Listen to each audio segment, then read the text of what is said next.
Bismillahirrahmanirrahim. Assalamualaikum warahmatullahi wabarakatuh. Perkenalkan, nama saya Fatma Sari, jurusan Pendidikan, Bimbingan dan Konseling dengan NIM A111-18054. Nah, pada kesempatan kali ini saya akan menjelaskan tentang salah satu materi dari bahan ajar dari mata kuliah instrumen non-tes dalam bimbingan dan konseling. Jadi pertama-tama kita harus memahami dulu apa sih asesmen, konsep dasar asesmen dalam bimbingan dan konseling itu seperti apa. Nah, asesmen dalam bimbingan dan konseling itu merupakan suatu kegiatan penilaian yang dilakukan secara sistematis oleh seorang guru bimbingan dan konseling. Jadi yang dinilai itu ada berbagai macam, mulai dari kematangan siswa, karakteristik siswa, lingkungan, dan segala sesuatu yang berhubungan dengan konseli, baik itu pada saat penilaian itu bisa secara tes dan non tes. Nah, untuk kesempatan kali ini kita bahas secara non tes. Non tes itu ada kayak observasi, wawancara, dan kayak alat ungkap masalah dan lain-lain seperti itu. Oke, jadi selanjutnya tujuan dari asesmen ini apa sih? Jadi tujuan dari asesmen ini ada beragam. Salah satunya diantaranya yaitu menilai tingkah laku, kecakapan mental, kematangan sosial, untuk membantu siswa ini agar siswa ini tahu apa yang harus dia putuskan pada setiap masalah atau kebutuhan individu pribadi konsel ini. Nah, dengan melakukan asesmen, guru BK jadi tahu keputusan atau langkah apa yang dapat guru BK ini ambil untuk memberikan layanan kepada individu ini. Nah, misalnya sebelum memberikan layanan itu kan pasti guru BK bingung karena setiap siswa memiliki kebutuhan atau masalah-masalah yang berbeda-beda. Nah, dengan asesmen inilah bisa membantu guru bimbingan dan konseling untuk menentukan langkah apa yang dapat diambil atau layanan apa yang bisa diberikan kepada konseli tersebut. Baik, selanjutnya bentuk-bentuk asesmen dalam bimbingan dan konseling. Nah, sebenarnya bentuk asesmen ini ada dua, yaitu instrumen tes dan instrumen non-tes. Tapi biasanya yang sering digunakan oleh guru BK atau petugas bimbingan dan konseling itu bentuk yang non-tes.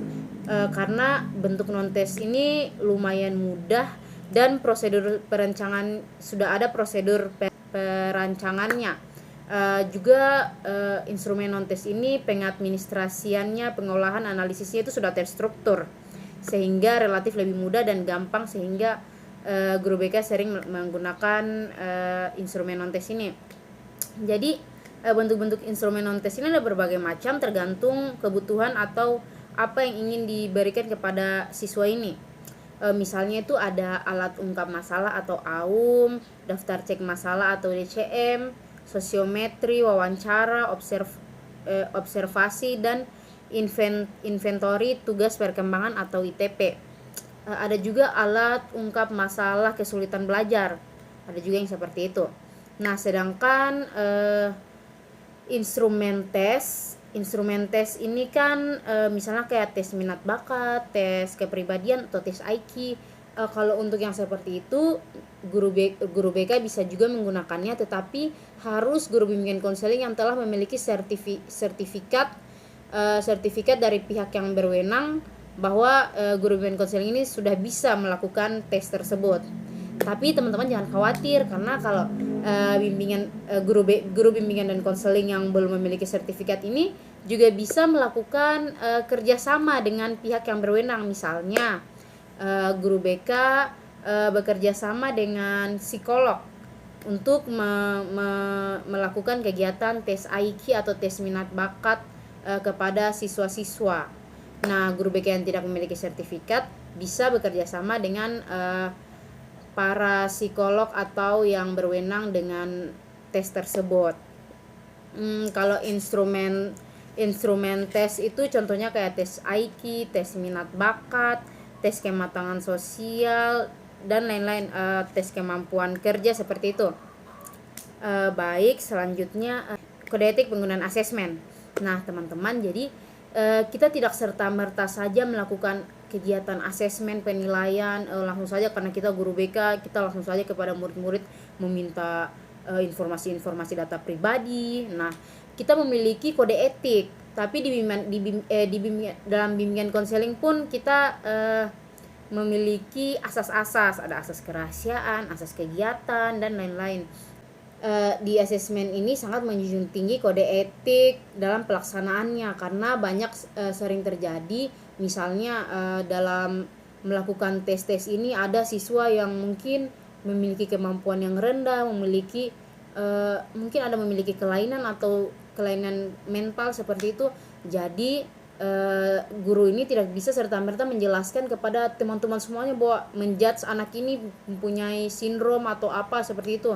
Nah, jadi guru bimbingan konseling harus menjunjung tinggi kode etik dan menjelaskannya hanya kepada orang tuanya. Itu pun pada saat penjelasan kepada orang tuanya ini jika hal-hal yang bersifat kelemahan-kelemahan anak tidak boleh diberitahukan secara belak-belakan kepada orang tua tanpa melihat kondisi, tanpa memperhatikan perasaan orang tuanya. Nah, orang tuanya ini harus diberi pengertian dengan sesopan dan sebaik mungkin agar orang tuanya ini mengerti. Misalnya juga kepada siswa-siswanya juga sebelum memberikan asesmen juga harus diberi pemahaman tentang apa sih tujuan asesmen ini dan lain-lain seperti itu. Pada saat pembuatan instrumen non-tes ini tidak dilakukan secara serta-merta saja. Nah, sebelum dilakukan asesmen, guru bimbingan konseling ini meriset dulu, melihat dulu apa sih kebutuhan-kebutuhan yang dimiliki oleh pribadi-pribadi konseling yang ada di sekolah ini. Jadi kebutuhan-kebutuhan itu bisa dijadikan standar dalam pembuatan instrumen asesmen.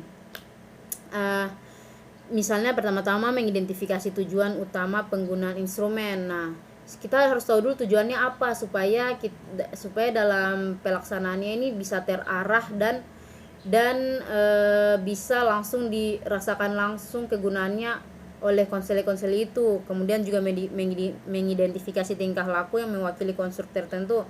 Misalnya ada satu tingkah laku ini mewakili dari apa yang akan diteskan seperti itu. Kemudian juga dalam konstruk-konstruk itu pengembangan instrumen perlu melakukan aktivitas-aktivitas yang antara lain ada konten analisis, yaitu melakukan analisis terhadap isi konstruk dengan mengajukan pertanyaan terbuka terhadap konstruk. Jadi konten analisis ini kita harus tiap butir-butir pertanyaannya itu kita harus mengajukan pertanyaan terbuka terhadap konstruk supaya kita bisa tahu lebih mendalam terkait apa yang ingin kita gali seperti itu. Kemudian review of research, yaitu merupakan telaah terhadap penelitian yang telah dilakukan sebelumnya mengenai konstruk teori yang akan diukur. Nah, misalnya kita menggunakan satu teori tentang perencanaan karir. Nah, teori-teori itu juga kita harus mengetahui teori-teori sebelum atau teori yang relevan dari penelitian-penelitian sebelumnya. Kita harus tahu dulu, mungkin bisa kita gunakan dalam penelitian kita, asesmen kita saat ini. Kemudian ada critical incidents, yaitu mengidentifikasi tingkah laku yang mengkarakteristikan hal yang ekstrim dalam suatu kontinum dari konstruk teori. Nah, ini mungkin kita mengidentifikasi tingkah laku yang mungkin ini sangat menonjol sehingga bisa mengkarakteristikan hal yang ekstrim seperti itu. Kemudian ada juga direct observation, pengemang instrumen mengidentifikasi tingkah laku yang akan diukur melalui pengamatan langsung. Nah, direct observation ini jadi kita guru BK yang melakukan asesmen ini meninjau langsung apa yang akan tingkah laku yang akan dilihat dari instrumen ini melalui pengamatan kita secara langsung, kita langsung yang direct begitu. Kemudian expert judgment, yaitu meminta penilaian dan masukan dari orang yang ahli di bidang yang akan diukur. Nah, meskipun kita sebagai guru BK punya andil dalam melakukan asesmen, kita juga harus misalnya kita di tes IQ, kita harus bertanya kepada mungkin psikolog, kepada orang-orang yang ahli pada bidang IQ begitu. Kemudian terakhir instruction objectives, yaitu meminta pertimbangan ahli mengenai spesifik konten yang menjadi fokus. Nah itu. Jadi itu saja sekilas penjelasan saya mengenai konsep dasar asesmen dalam bimbingan dan konseling, kemudian pengembangan instrumen non-tes. Jadi seperti itu. Lebih dan kurangnya mohon dimaafkan. Akhir kata, saya Fatma Sari pamit undur diri. Wabillahi taufiq walhidayah. Wassalamualaikum warahmatullahi wabarakatuh.